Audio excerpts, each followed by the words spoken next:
Hello, everyone, and welcome to our webinar on really finding ways to be more embracing as a community. We want to promote tolerance and acceptance for people we serve and for others who find themselves in a difficult situation, whether they be unhoused or perhaps suffering from mental illness.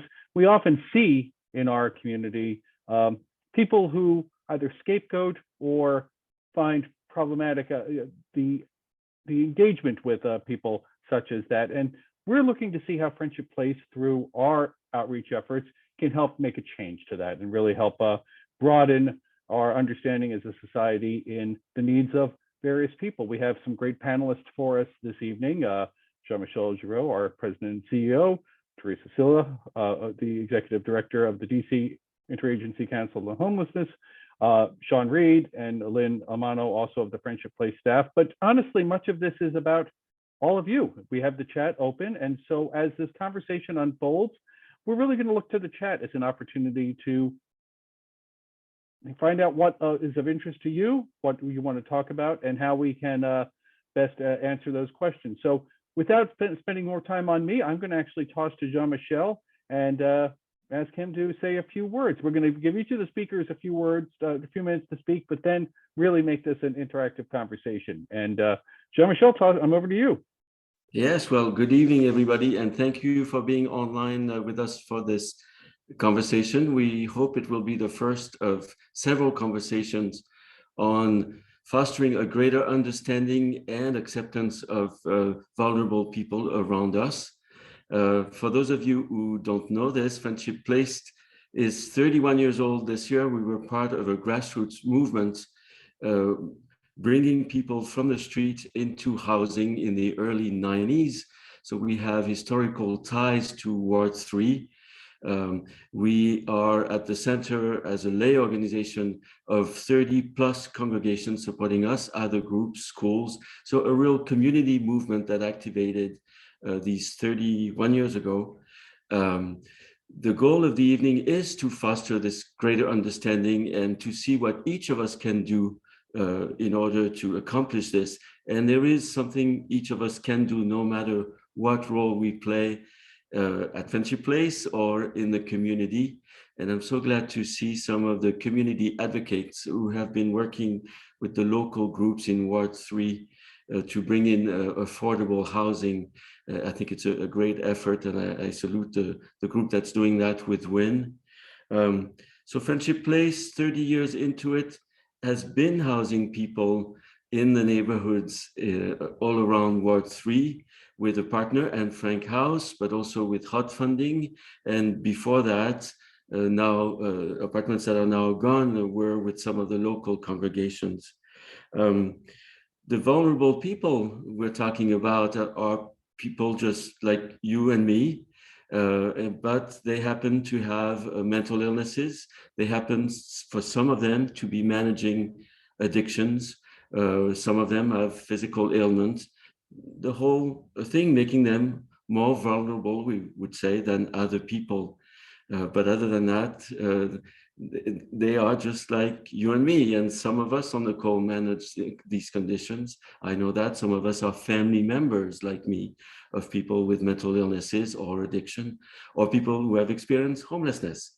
So I'm saying that because it's really important as we launch this conversation to think of the connections and to think of all the people in our lives and around us so that we can encourage other people who may not be making these connections yet to make them and to help people be more accepted in the ward.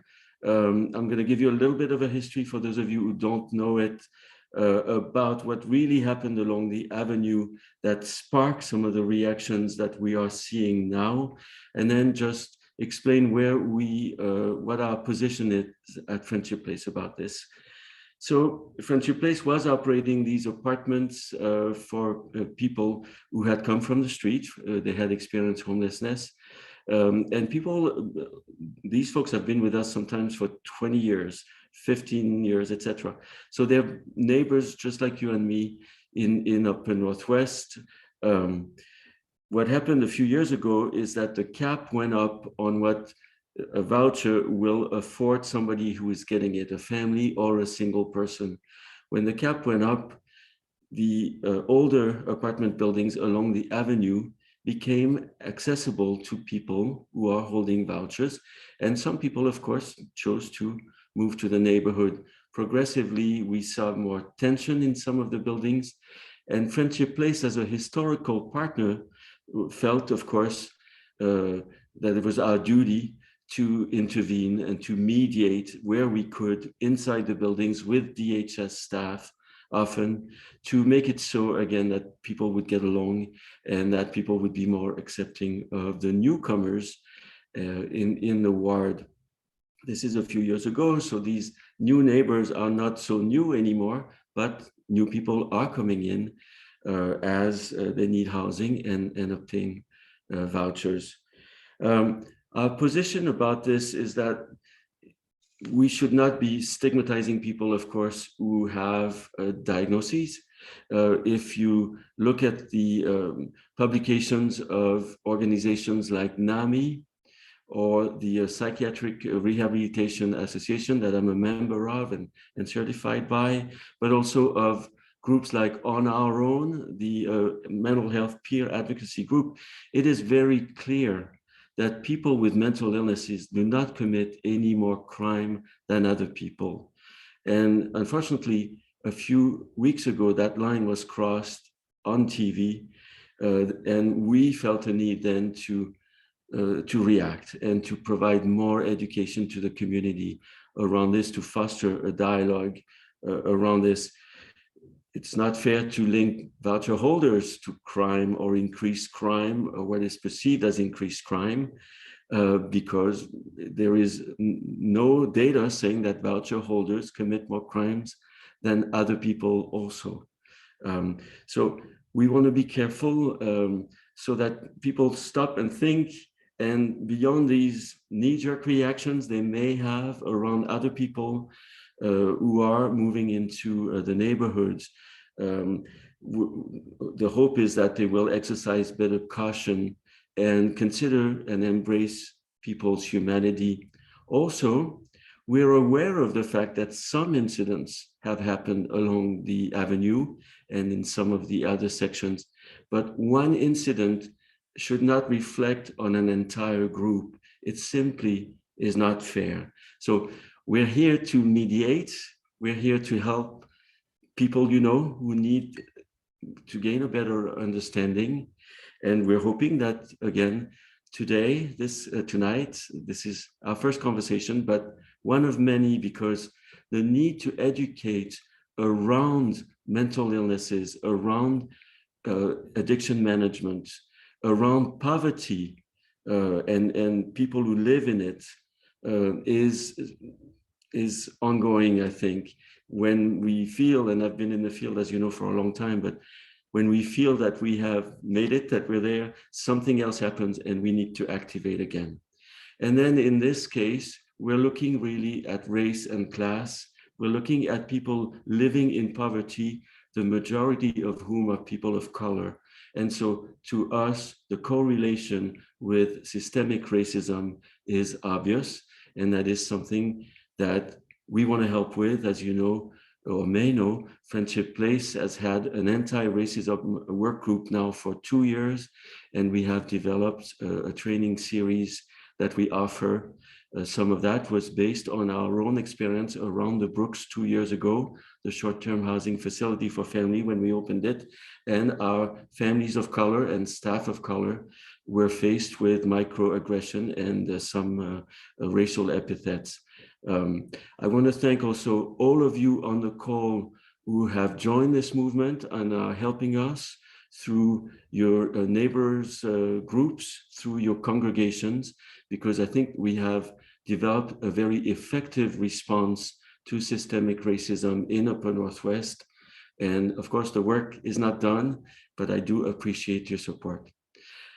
I'm going to turn this over to a very special guest this evening, the Executive Director of the DC Interagency Council on Homelessness, Teresa Silla.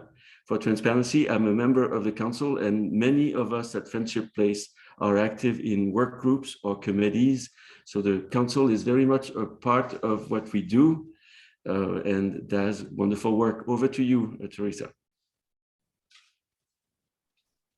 Thank you, Jean-Michel. Thank you, Friendship Place, for putting this together and for inviting me. I'm honored to be participating. I am, more than that, I'm truly honored to be like working in the district. The district is an amazing place. And I think the investment in homeless services in particular really calls out how incredible the district is.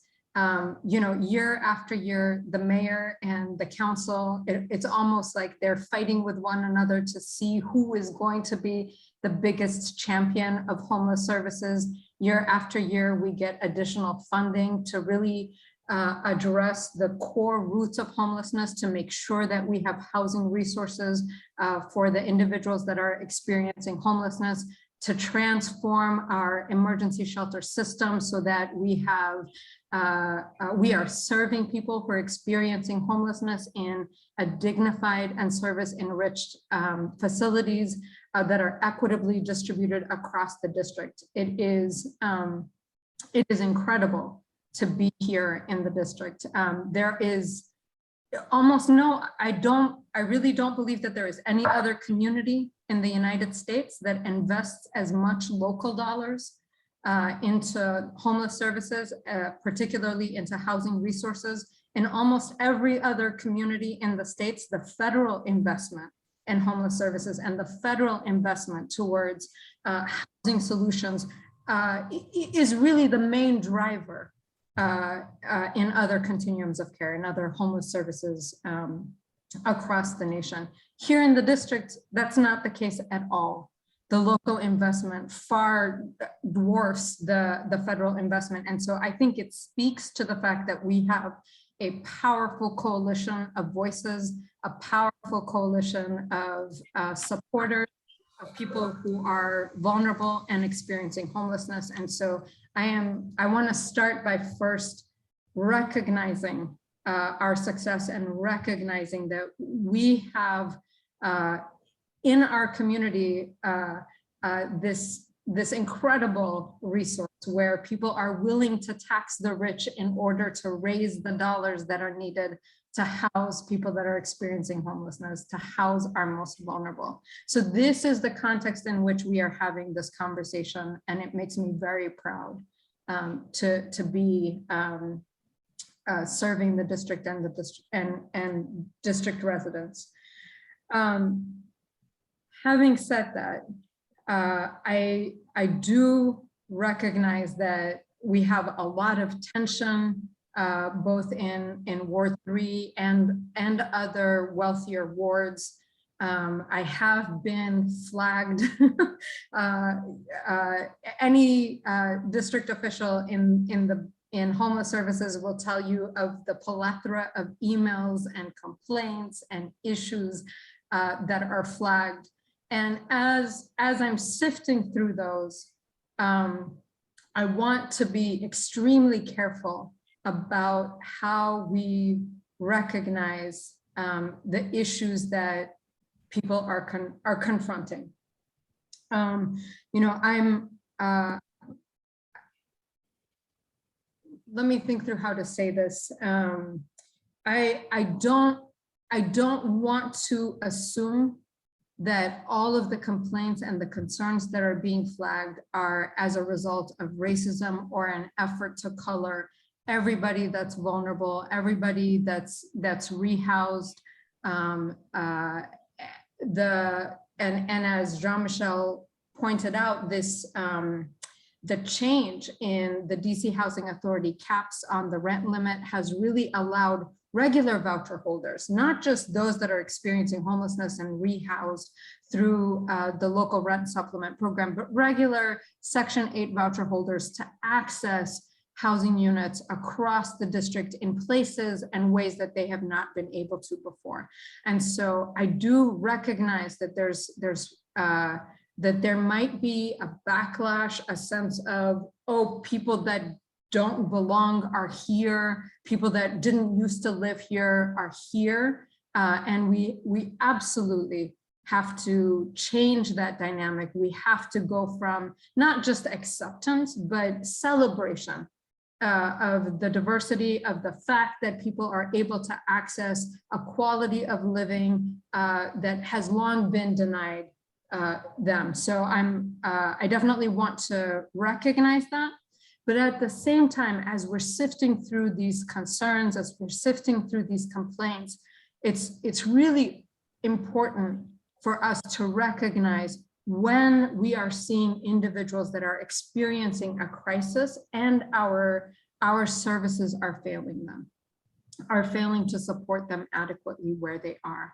And I think it's really important that we recognize and be honest about those instances when that is happening, so that we can start to sift through and understand when there's an anxiety and a discomfort because people that look different are moving into the neighborhood, and maybe there's a different set of social dynamics, a different way of living that we are encountering and that we're uncomfortable with, versus when people are having crisis and they're not supported or attended to in the ways that we want them to be supported and attended to, right? And so for me, it's been, I'm grappling every day with the fact that, especially over the last fiscal year, our homeless services system has grown by, in terms of funding resources, by 556%. It is a huge number. Our providers are expanding rapidly. Our government, our district agencies are trying to ramp up programs and push out these resources and get people rehoused as quickly as possible. And in that effort, if there are gaps, if there are lapses in terms of the supports and services that people should be getting, absolutely, we want to hear about those. We want to mobilize to address those. Quality of care, continuity of care is really important to us. But at the same time, we want to push people to be uncomfortable and okay with being uncomfortable with the fact that their neighborhoods are going to look different, are looking different, and are going to continue looking different, and invite them to applaud this change with us by being responsive and reacting appropriately when there is a true crisis that's happening and there is a person that needs support but aren't getting the supports that they need. And so I welcome the feedback and the participation from all of our residents and neighbors in the district. We do pay attention.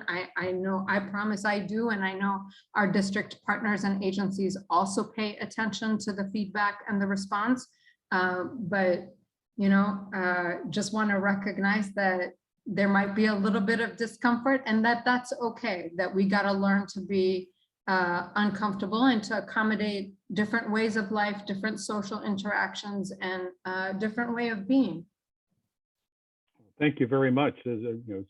Certainly, that's a lot for us to think on, which is wonderful, as the purpose of this conversation. And in fact, I see the first question in the chat is going to be something I think I'm going to turn to you momentarily. But before that, I did want to talk to Sean and Lynn from the Friendship Place team to give a little insights from their point of view. And Sean or Lynn, I don't know who we decided was going to go first. Sean, do you want to go first? Sure. Good evening, everyone. My name is Sean Reed, and I serve as the Chief Program Officer for what we call our Community Solutions Programming at Friendship Place. So as part of my work with organization, which I've been fortunate to have been serving here for 11 years in various capacities in the organization, Community Solutions works on engagement with the community. It also focuses on our program services that go beyond the district. They're also serving in Northern Virginia and in Maryland. And so those services that I oversee with our wonderful staff of directors is our Aim Higher Workforce Development Program, our Veteran Services, and then our Welcome Center, which has been the historical beacon within the Ward 3 neighborhood since we opened as an organization in 1991. providing the daytime drop-in center, street outreach services, and a lot of our partnerships with our congregational and faith communities. And so I have had this wonderful opportunity to kind of work across the landscape of different service programs, service interventions, but all of it comes around into this model known as housing first. And housing first is like the real quick definition is just housing without preconditions. That when we focus on providing housing, which we know as a stable environment for people where people can begin to feel safe and secure, where they can be able to go about and come and go with a more predictable routine, that they can be sure that they know where their medications are, that they know where they can store their belongings, that they can keep their finances or their income in a safer place than what they might be experiencing either in a sheltered or unsheltered condition. When we can help to create this canvas to launch, that is the launch pad for true recovery in the work that we do.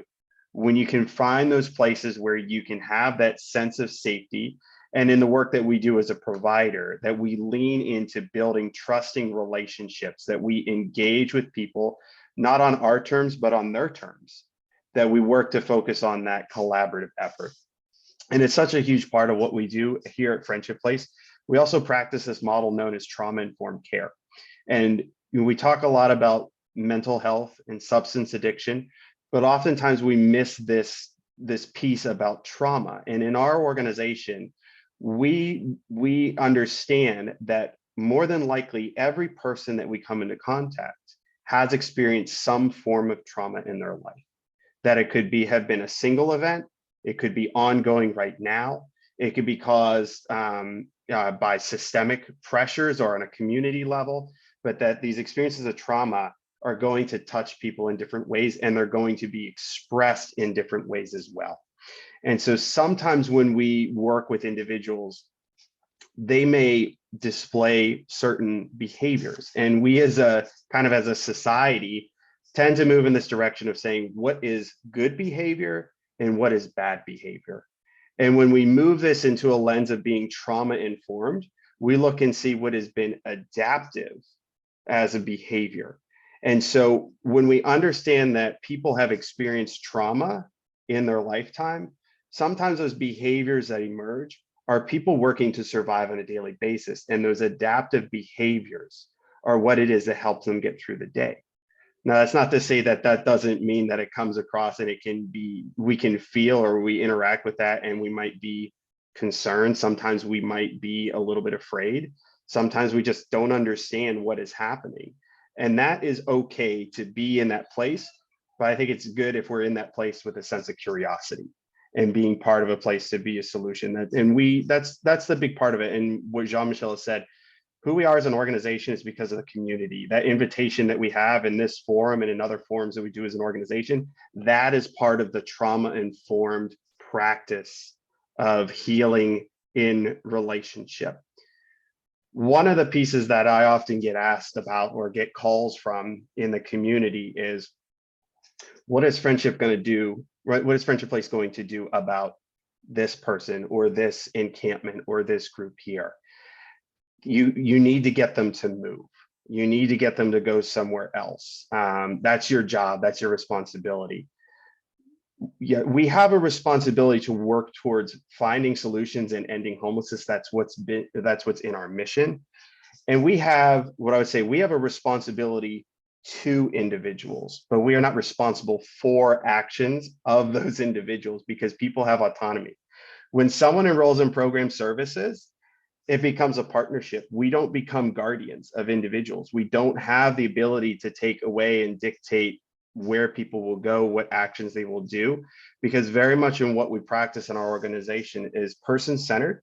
And we really lean into this practice and embracing what we call self-determination, that every individual has the ability to say what degree of services that they would like to engage with. It's also in the same way where we can't direct people to where they can and cannot live, because that is also against the law under the Fair Housing Act. But it's also how we can help to provide information, how we can provide education, how we can provide coaching, how we can create the environment where we can show the various options. And then when we sit with people, that sometimes that decision to change, it can be that, like, where some people might feel that they're right at the edge of a cliff, and making that decision can be very, very, they can be very afraid with change because of things that they've always known. And we know that just when you move out of homelessness into housing, those behaviors that you've used, that you've adapted to stay alive in that situation, don't instantaneously disappear overnight once you get your keys to your place.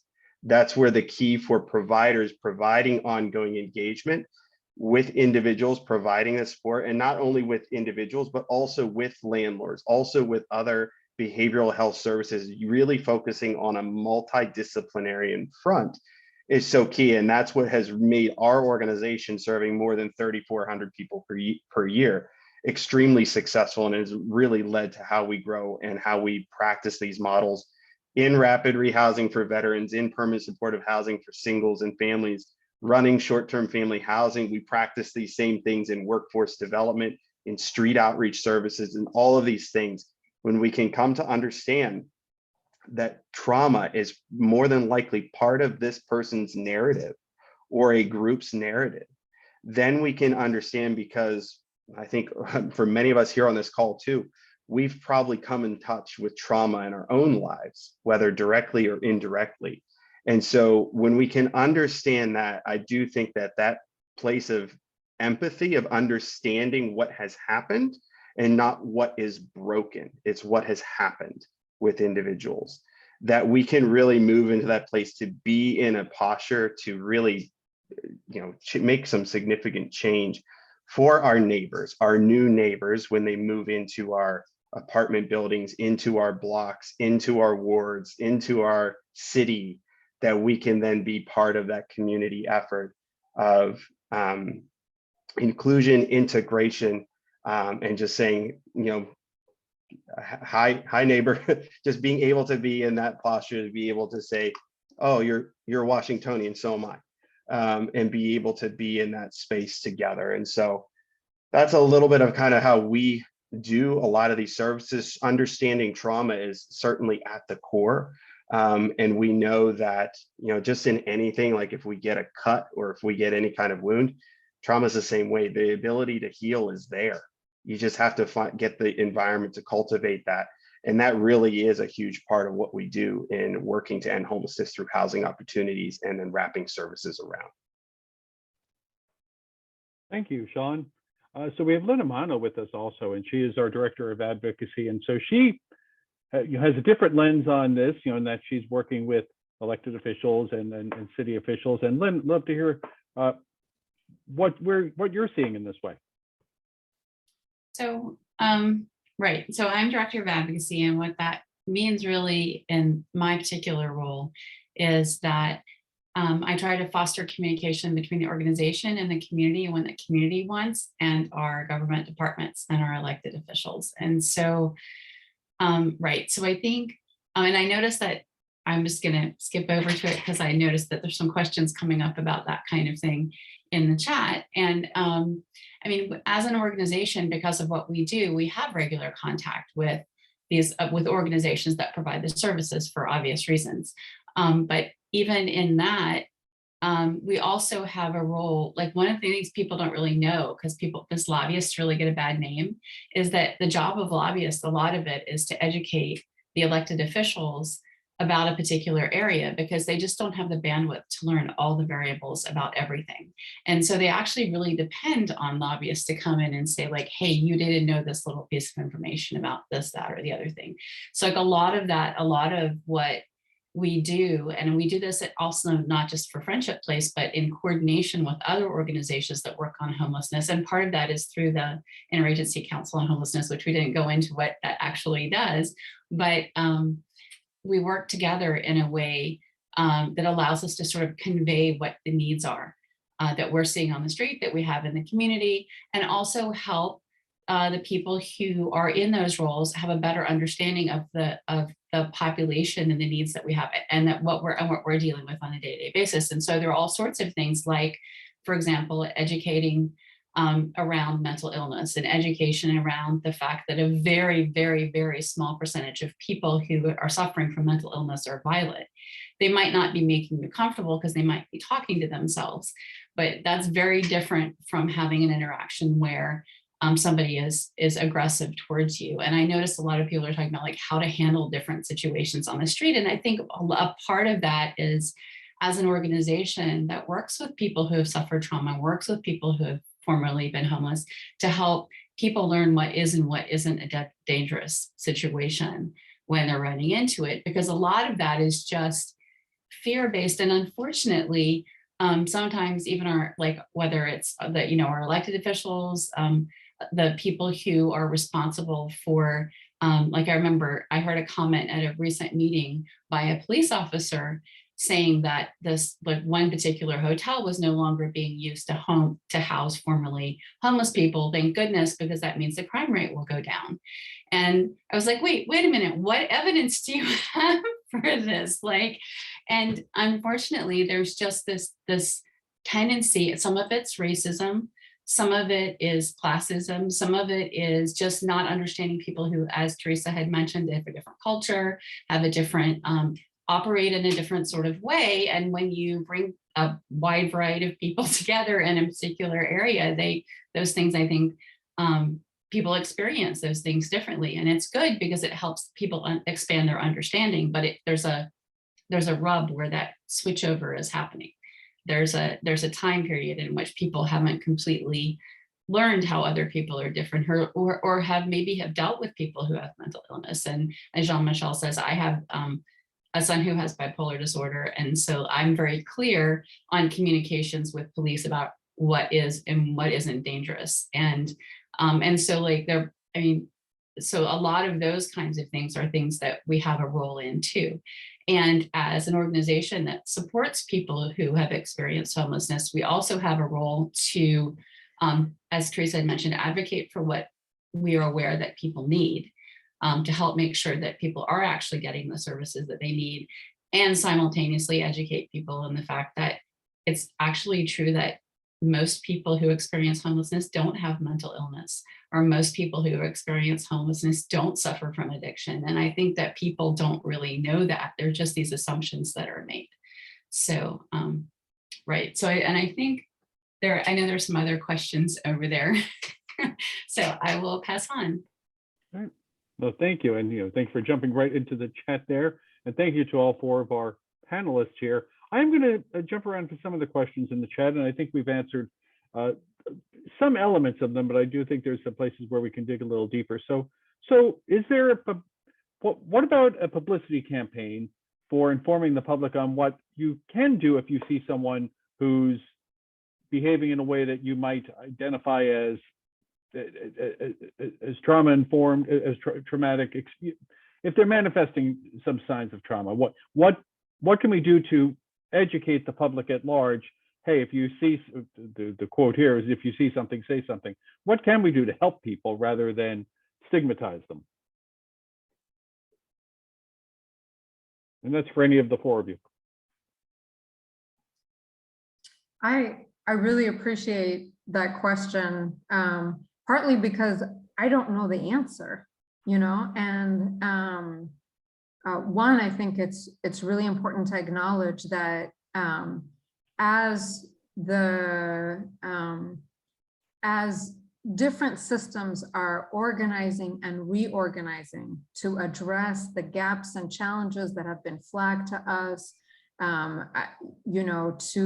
to address the fact that we want to minimize, for example, the interactions between MPD and residents. And we want to be pivoting towards having the Department of Behavioral Health kind of be the front line and have a crisis response team that maybe fields more of these calls. It's important to recognize that as we're going through this system transformation at multiple agencies and multiple departments, it can be difficult to stay abreast of who is the right person to call.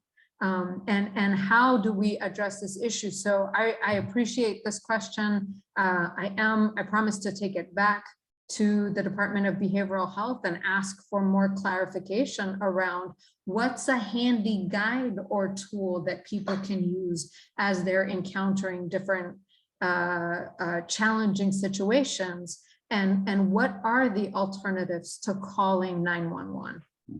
I think that's where we want to be headed, and I believe that DBH is really working on that charge. And so I want to check in with with our district partners there to see if they have any guidance for us.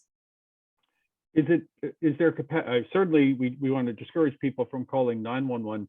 Is there capacity in the 211 or 311 system to proactively seek help for someone that you're seeing rather than having someone call themselves? Is that something that's a possibility?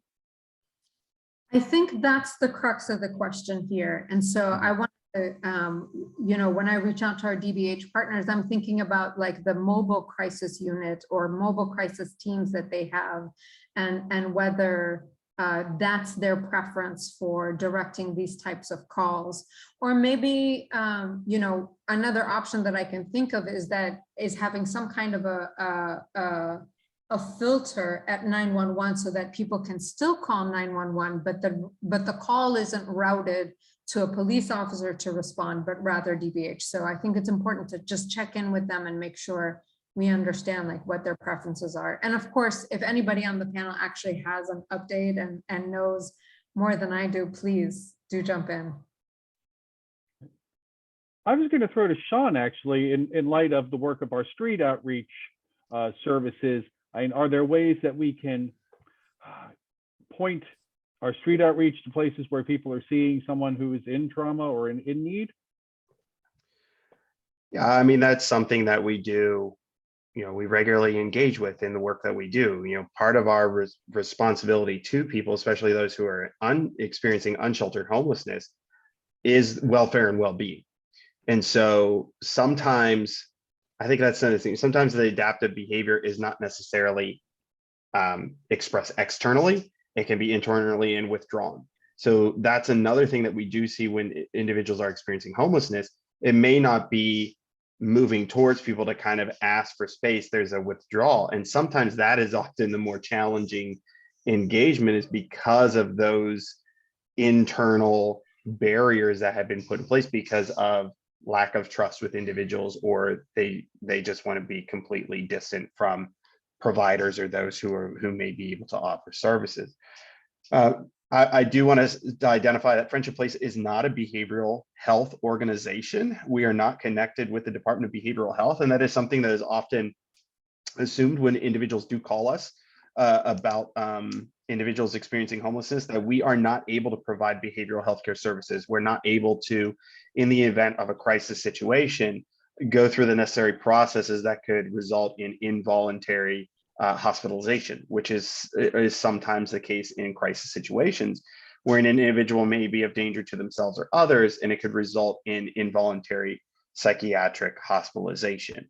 We do have to defer to those professionals, and the process that we do is that we go to call the crisis response team, because they are well equipped in providing that behavioral health services.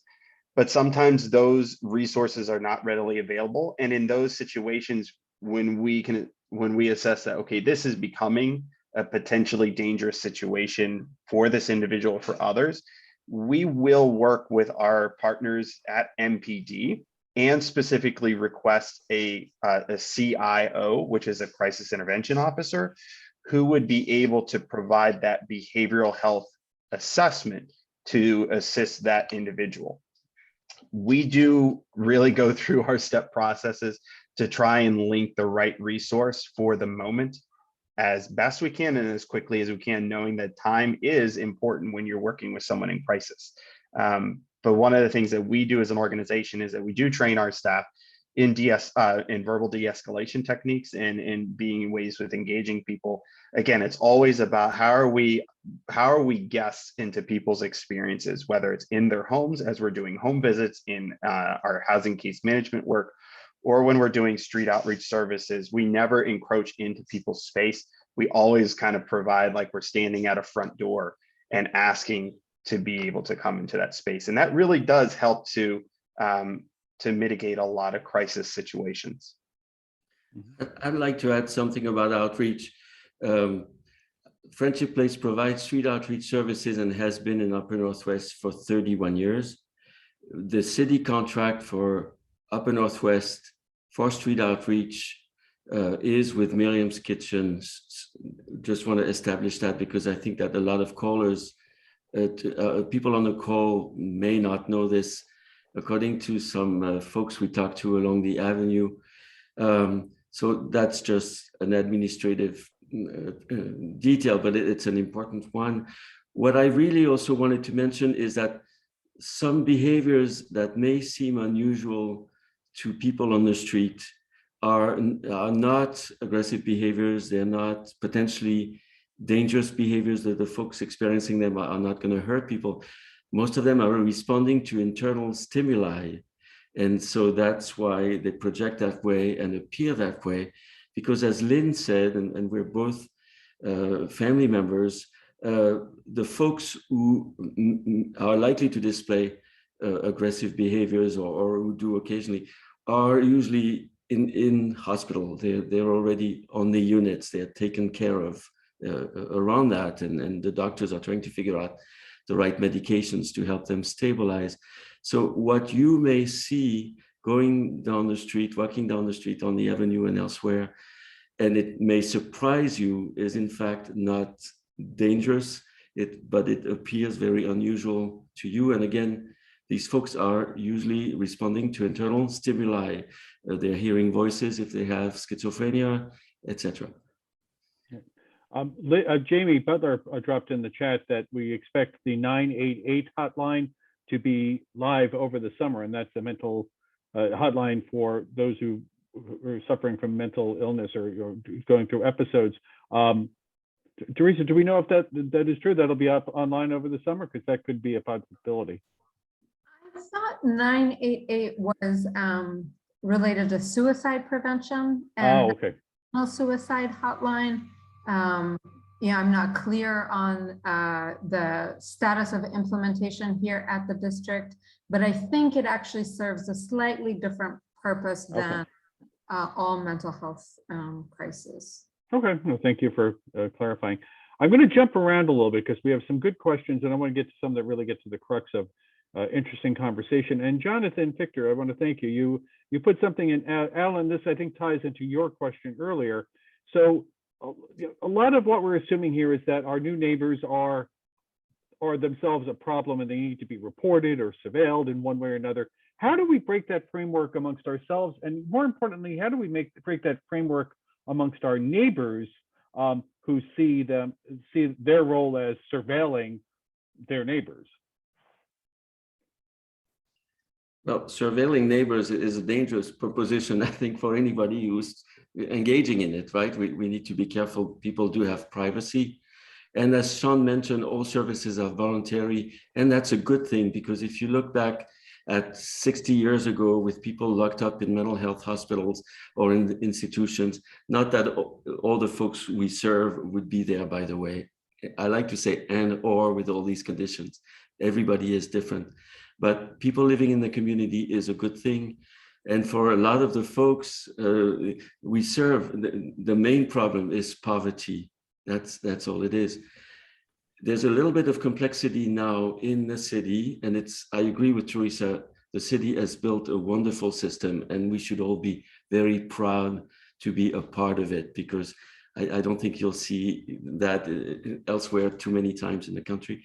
But we've opened up the territories. You already know Miriam's Kitchen is now in Upper Northwest on the street.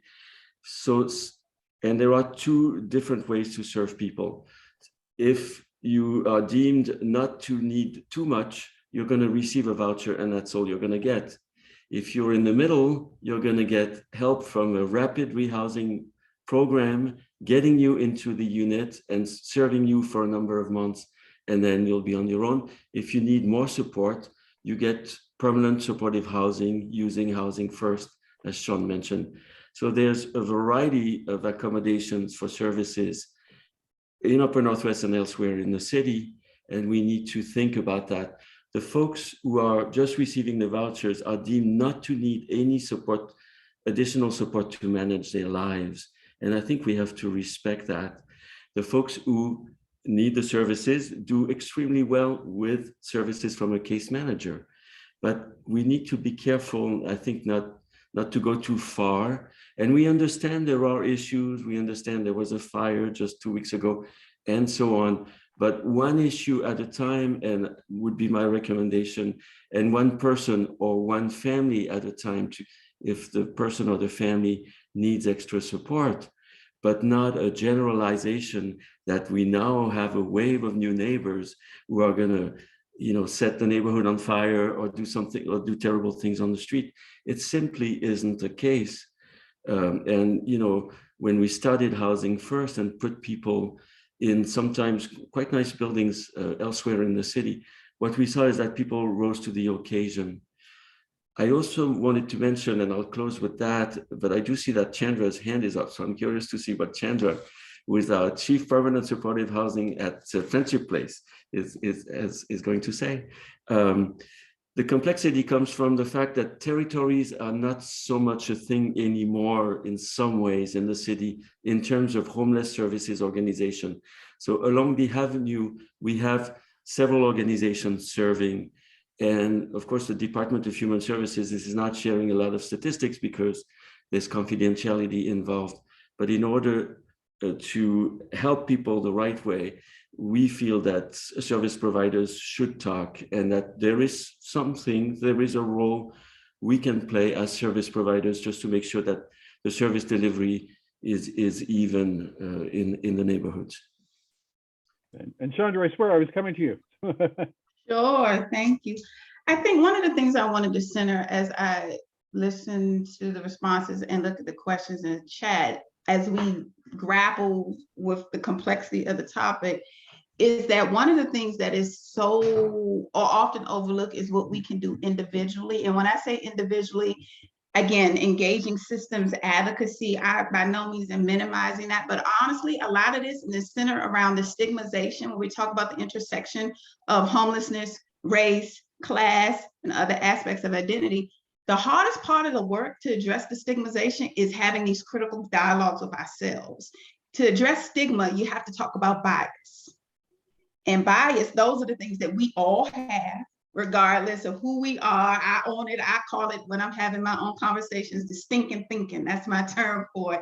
But we all hold that. And it's much easier to engage in advocacy on a community level or within our respective circles. One of the hardest pieces to have that hard dialogue with ourselves and ask ourselves those critical questions of why do I feel this way? What is rooted in my thinking or my bias regarding around the issues of behavioral health and poverty and homelessness? And so while I welcome the collaborative conversations and strategies of engaging throughout the city, but I definitely don't want to minimize the need for us to have critical conversations with ourselves and empower those around us to have that kind of critical dialogue, because collectively, that's what changes systems. Mm-hmm. So I think that's absolutely right. And taking it to that next level, what do we do to challenge our neighbors who are practicing this stigmatization? How do we challenge our neighbors to think in a more empathetic way? I guess that's the question I'm trying to get to. And Teresa, Sean, Lynn, any thoughts on that? Jean-Michel? I'll just start, but be brief so other people can talk. You talk to them about people who are living in the buildings with them and living along the avenue, and mention, there's this grandmother up the street now, and this granddad, and yes, she has a mental illness and he does not, and they're just like you and me, and start a conversation, invite her for coffee, and then chat it up and see where that takes you. But stop thinking about people as so different just because they're there with a voucher. That's homelessness, or former homelessness in this case, is not a character trait. It's a life circumstance. It happens to people. It could happen to any one of us. It happened to my brother a few decades ago. Stop looking at people as being so different because they need a voucher to be around you, I think. Can I also chime in, Chris? Yes, Teresa, over to you. Yes. Thank you. I also like to ask questions, bring the same curiosity and the same openness that I would like someone to bring to me if I'm raising a concern or if I'm flagging an issue. And I think with that honest engagement, we can start to dig into whether there really is an issue or a level of discomfort that comes from bias or that has a different source in nature. I think, you know, I really worry, just to be frank and honest with the group. I don't want to pathologize poverty and people that are experiencing poverty, but I think, you know, I think to a lot of the concerns and questions that Michael Smith, for example, has raised in the chat about the level of disinvestment in supports and services, especially for people who are Black and brown and have been systematically oppressed for centuries. And so to me, there is a level of trauma that resonates, especially in Black and brown communities. And if that is what's also correlating with poverty, and if that is the population that is facing the brunt of the affordable housing crisis, like we have to recognize that there may also be a need for services and support. And that we might not be adequately providing the level of services and supports that people need, even when we designate them as just needing a voucher, an intervention that speaks to the poverty that they're experiencing, because that intervention does not speak to centuries of racism, trauma that we know is passed through intergenerationally, not just because of the adaptive behaviors that Sean was talking about, right? Like the adaptive behaviors that keep you alive in an oppressive system and that you are using to raise your youth. Not just that, but I think that there's some level of data that shows that trauma impacts the DNA material of mothers and is something that is transmitted through the womb. And so, you know, there's this is a very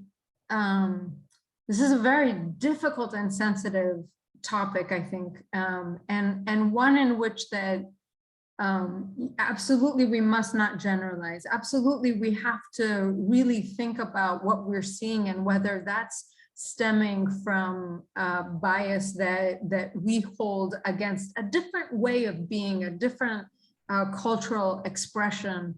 But at the same time, there's a part of me that's wary that we have said that a voucher is the solution to help address poverty and the affordable housing crisis without necessarily putting a robust infrastructure for supporting Black and brown people address something that goes back centuries, you know? So struggle. No, understood. I'm going to call on Brenda because she had her hand up, and then I do have a follow-up question I do want to get to. I want to chime in too on there Sean, if I get a chance. Sean, then Brenda, and then I'll ask my question. And I'm comfortable going past 8 o'clock if others are. We can keep going. So, Sean, you go. So one of the things I always think is really important is this practice of reframing. And how we come to understand situations like, I've got an 8-year-old kid. I do a lot of reframing on situations. Like, the world is going to fall apart in certain situations, but when you can reframe it, you can actually see the level of control that you can have in kind of dictating your outcome. And I think that that is a really key piece in the conversation of what we look at. The things that we don't know often do create a sense of fear, a sense of anxiety, sense of unknown. And let's be honest, our society likes to do that. There's a lot of money to be made in fear in our society. And that's not helping us out. That's actually detrimental to our health, and it's also detrimental to the health of our neighbors. And so one of the things that I like to think of, and I've had conversations with folks before, is rather than looking at what is being lost in your community, what are you gaining as a result of neighbors? What skills, what strengths, what voice, what personality has now joined your community, but you just have not found out what that voice sounds like or what assets that person has.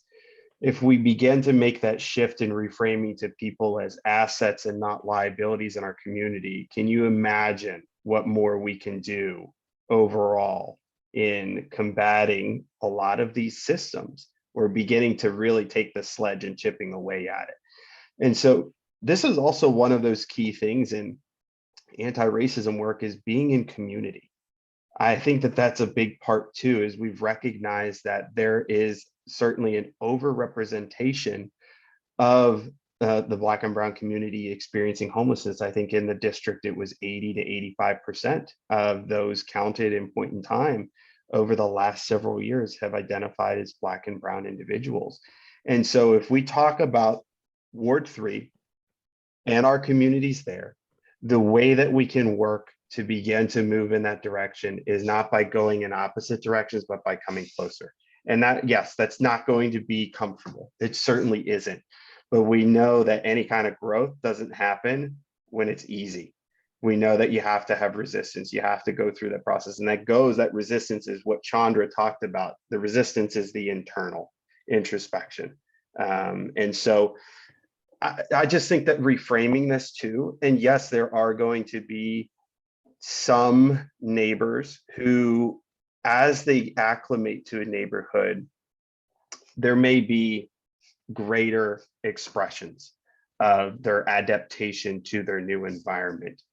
Time. There's a lot of this has boiled up recently. And so we know that this takes time. And so, but the big piece that we got to do is make that first step toward, rather than in pulling away. And so think of your neighbors, of their strengths and what can be contributed in your community. That's why these models of integration and why, deinstitutionalization and being in the community setting, this was the idea behind it, of the greater strength that we have as a collective, rather than as individuals and individual tribes and groups like that coming all together. Thank you. Brenda, you had your hand up. Thank you, Chris. I am a true believer that there are many faces to homelessness. By that, I mean that the common denominator is the fact that many of the people we're talking about, the population, are unhoused, meaning they're physically unhoused. They're in transition. And so I believe also that there really is a common responsibility and a common accountability on the part of both groups. So one of the questions I have is, what's being done with the population that we're referring to even help them transition into the community, into the housing? When I say that there's a number of faces, so for example, when people hear the term homelessness, they think of the chronically ill, the chronically homeless. And that population comprises much more than that. Being in the real estate arena, I have taken a number of voucher holders and they have become homeowners when obviously things were a little bit more affordable to do so, but that's still a goal. There are people who temporarily are unhoused because they've lost employment, for example, or something traumatic has happened in their lives to cause things to go south for a moment. And so I think a big part of what we probably need to do somehow is show the distinctions. That's not to discriminate one category over another, but that there are different faces to being homeless. You know, to John Michel's point, you know, frankly, any of us are probably a very thin line today, regardless of what we have or don't have, from being unhoused or put into a traumatic situation that turns our lives inside out and upside down.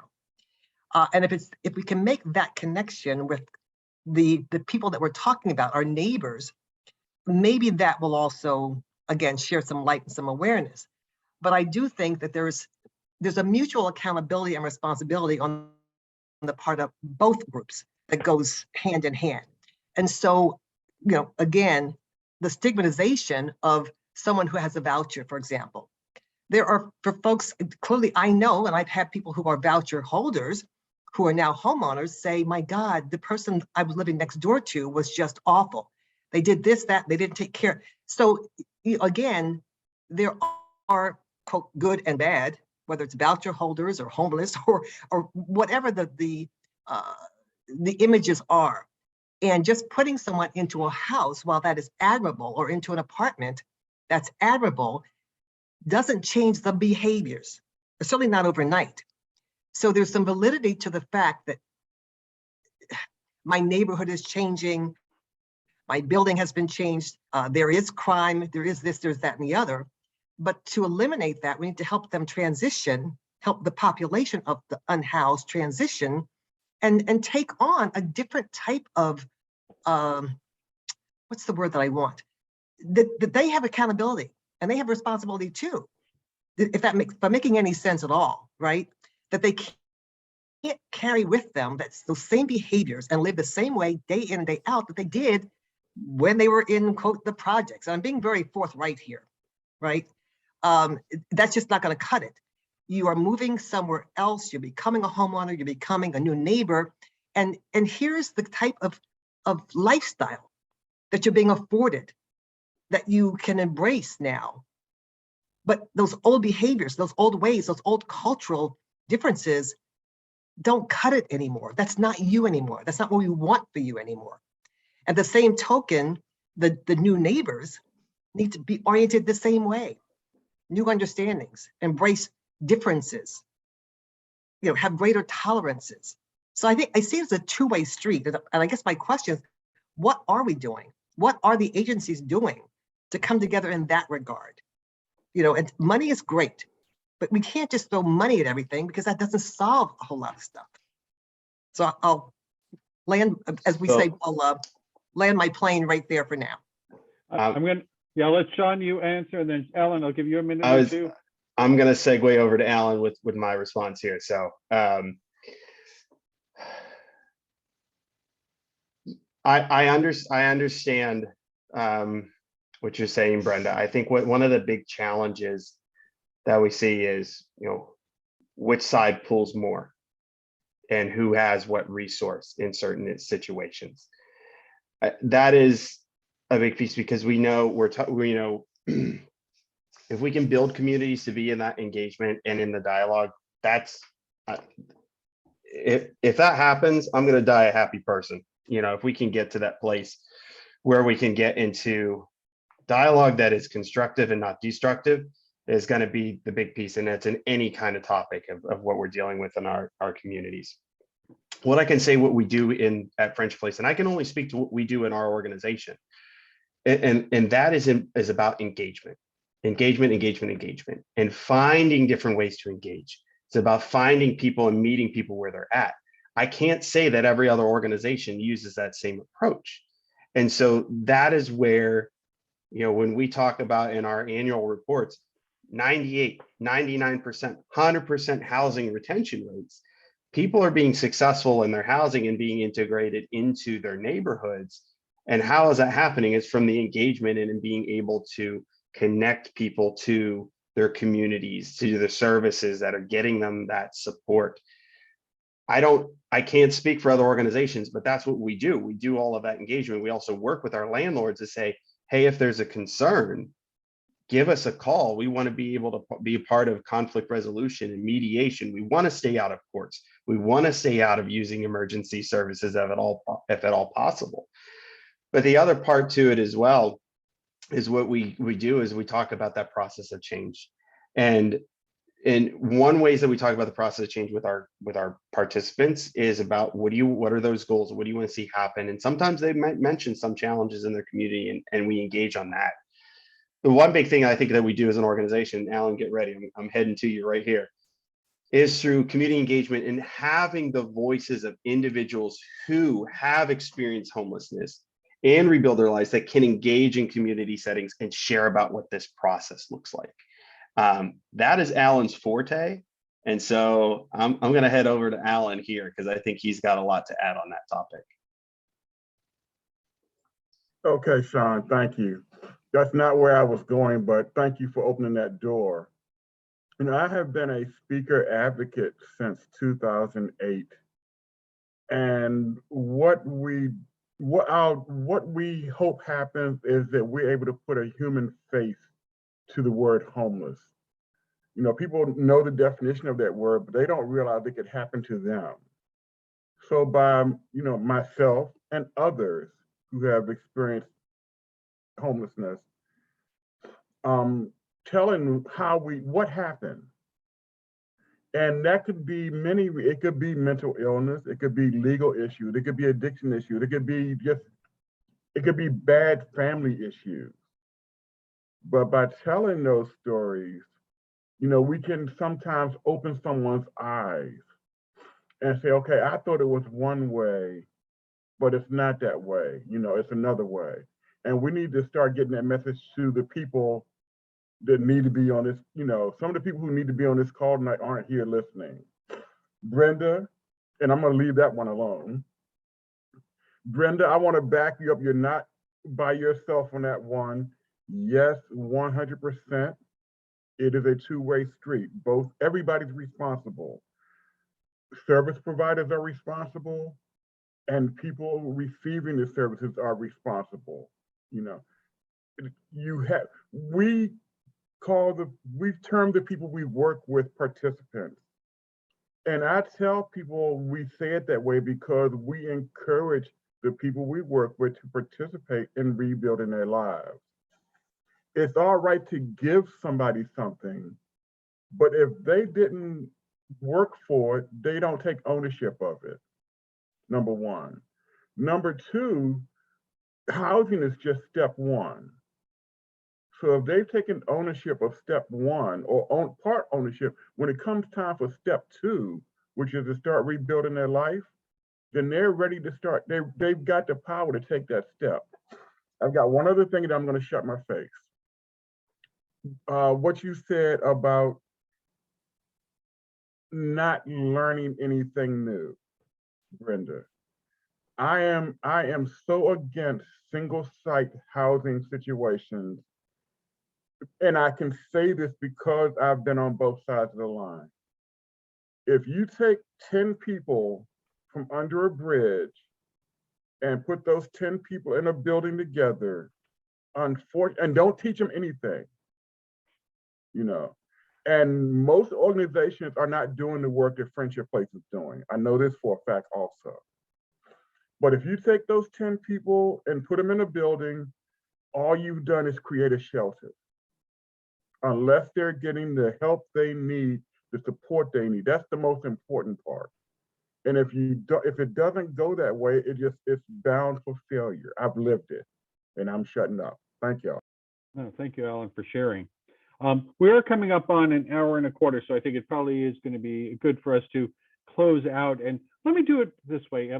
If there's one thing we could do to reach, you know, and Alan, I agree with Alan's point, you know, we're all good-hearted people on this call, otherwise, you know, and it seems like we're all generally aligned with how we all feel on this call. What's the one thing we can do to reach out to those who would call 911 on their neighbors because they make them feel uncomfortable? I guess that's the question I've been struggling to phrase, and maybe that's the way to phrase it here. There's some cohort of our neighbors who are going to be bound and determined to call 911 on another cohort of our neighbors because this cohort makes this cohort feel uncomfortable. What's the one thing we could do to stop people from calling 911 when they're made to feel uncomfortable? And that's open for all 4 panelists.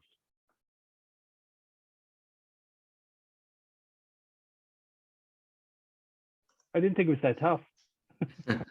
Well, I would start by saying again, it's come up before, but get people to understand that the new people next door or not so new people next door are just people like them. Embrace their humanity and realize that when you call 911, there are consequences for these folks, and that you may be starting something that is going to be very problematic when in fact there was no need at all.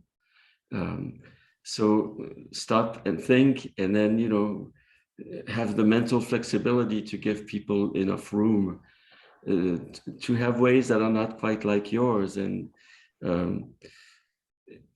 I just want us to be careful as neighbors in Upper Northwest now. And also my heart goes to, you know, the little old lady with schizophrenia who's been living in Upper Northwest with a voucher for 10 years or at Anne Frank House for 20 years, who is now feeling stigmatized every time she goes on the street. And it's really disheartening to think that this happened. And I want us to do something so that the folks who are feeling it because they watched TV a few weeks ago don't feel that way and feel that they can go to the grocery store and that people are not looking at them in a strange way and not expecting them to act out in the aisles. And I know Friendship Place has a responsibility to make that happen. Lynn, I see your hand up. Yep. So I would say, I think one of the things is it depends on whether you have a relationship with that person or not. But I will say this too, at least this is true of my neighborhood. When something starts happening, a lot of times in neighborhoods, people are pretty closely connected, and there's a lot of communication and a lot of behind the scenes communication that goes on. And there's really a lot of opportunity. So for example, if there's a crisis in my neighborhood, all of a sudden we'll start having community meetings. So there's a lot of opportunity, I think, more than people realize, to interject yourself into a situation and to bring to that conversation a conversation about what the real nature of the issue is.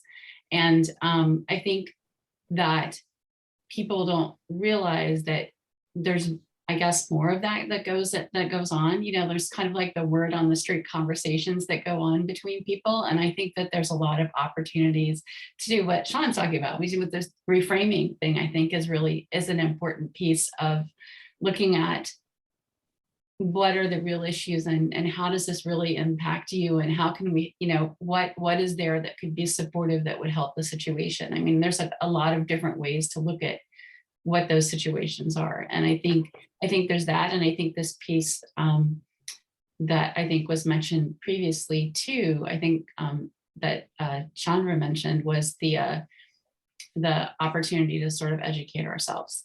And that sort of can help you have those conversations too. There's lots of great books and lots of great material out there on anti-racism work, on mental illness, on all of those different areas that you can familiarize yourself with.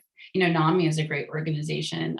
There's a lot of, you know, Black Lives Matter stuff. There's a lot of, I mean, there's tons of podcasts, and we have our own anti-racism group at Friendship Place that is working on those issues. And we even have a seminar that we give once a year that I would invite anybody to come to. It's a fantastic seminar that Sean put a great deal of work into. So yeah, so I think there's a lot of opportunities there to address things in a way that people don't realize. Sean? Yeah, I'll go real quick. I think what I would say is be in a position of holistic curiosity.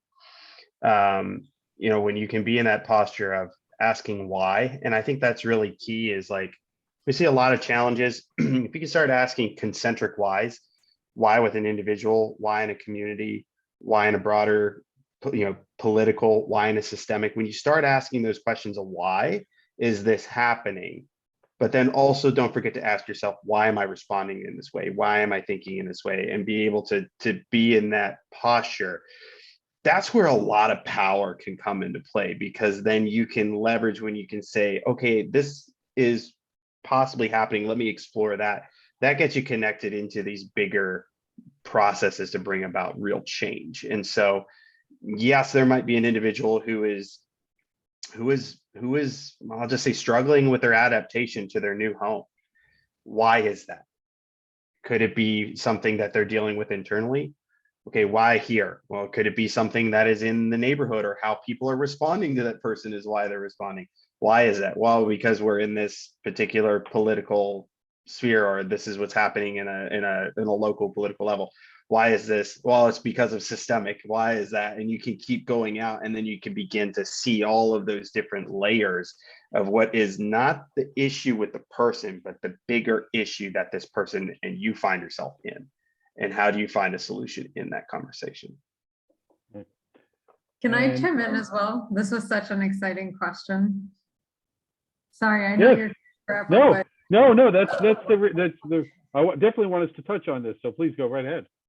I want to piggyback on what Sean just said, and also tie it to Chandra's like really poignant kind of, you got to start with introspection and the work that you are doing. And I think very often we have to be open and vulnerable with the people around us, with our community, and be, you know, honestly sharing with them, dialoguing with them about those times when we were acting on our bias, or when we didn't have like that opening, that understanding, that curiosity, and when we were rushing to, whether it's to cross the street or whether it's to call for outside intervention, to avoid people, to, you know, I think if also just sharing that experience and being honest with people about the work that it took to personally